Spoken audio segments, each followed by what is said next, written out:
Hello learner, আজকে আবার এসেছি একটা কনফিউজিং ওয়ার্ড পেয়ার নিয়ে।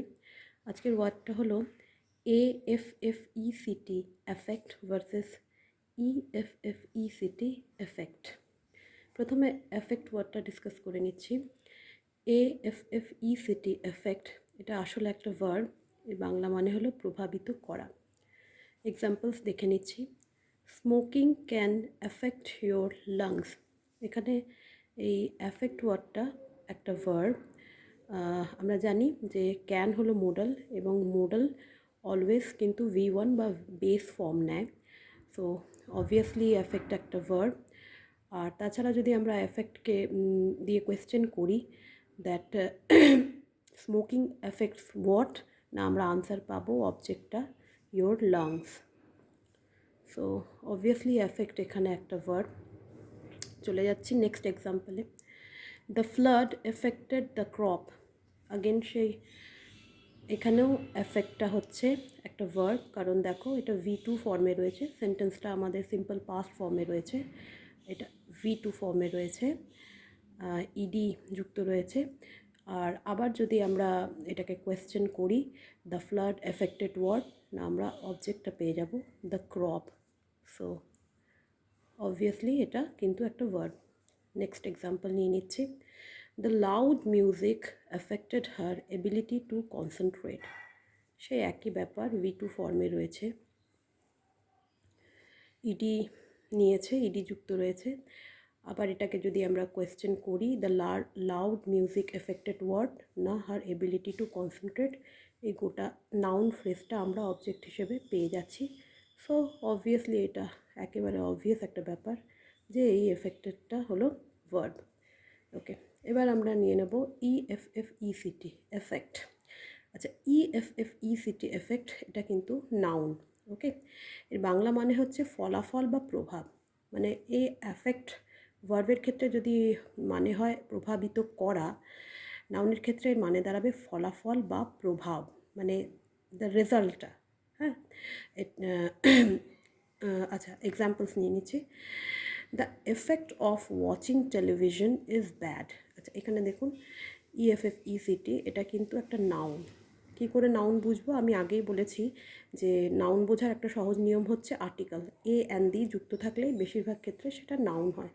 দেখো এখানে দি এফেক্ট, সেটা ইন্ডিকেট করছে অবভিয়াসলি দি এফেক্ট মানে এটা নাউনের indicative.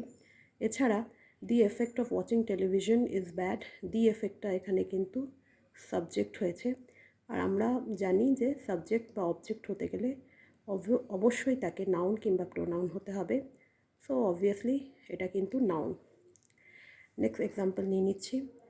This medicine has a severe side effects, has severe side effects. আচ্ছা এই এফেক্টসটা কিন্তু এটাও কিন্তু নাউন, কারণ দেখো এখানে সাইড হচ্ছে একটা অ্যাডজেক্টিভ যেটা কিন্তু কোয়ালিফাই করছে এই এফেক্ট নাউনটাকে। সো অ্যাডজেক্টিভ তো পরে নাউন নেয়ারই কথা, সো এই এফেক্টটা কিন্তু নাউন। এছাড়াও সিভিয়ার সাইড এফেক্ট এটা কিন্তু সেন্টেন্সের অবজেক্ট হয়েছে। হ্যাঁ, সো সেক্ষেত্রেও কিন্তু এটা আর একটা প্রুফ যে এটা কিন্তু নাউন। আচ্ছা এবার কিছু এক্সারসাইজ সলভ করবো আমরা, যাতে আমাদের আরও একটু ক্ল্যারিটি চলে আসে।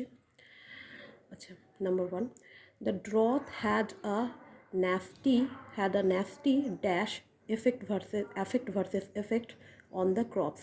আচ্ছা কোন অপশনটা হবে এখানে, কি করে ফাইন্ড আউট করব? আচ্ছা এখানে দেখো ন্যাস্টি হচ্ছে অ্যাডজেক্টিভ, এবং ন্যাস্টি তারপরে অবভিয়াসলি নাউন নেবে।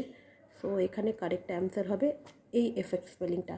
এছাড়াও দেখো এ আছে, হ্যাঁ, a and the article, obviously এটা নাউন নেবে। তো এখানে কারেক্ট অ্যান্সারটা আমাদের হয়ে যাবে effect. Okay, the drought had a nasty effect on the crops. ঠিক আছে, নেক্সট এক্সাম্পলে চলে যাচ্ছি, এক্সারসাইজে চলে যাচ্ছি। The drought dash effect versus effect the crop.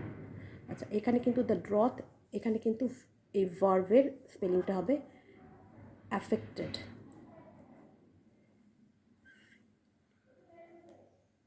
The verb affected the crop. আচ্ছা সেন্টেন্সটা আচ্ছা অ্যাফেক্টেড এটা V2 তে হয়ে গেল, সেন্টেন্সটা সিম্পল পাস্টে হয়ে গেল।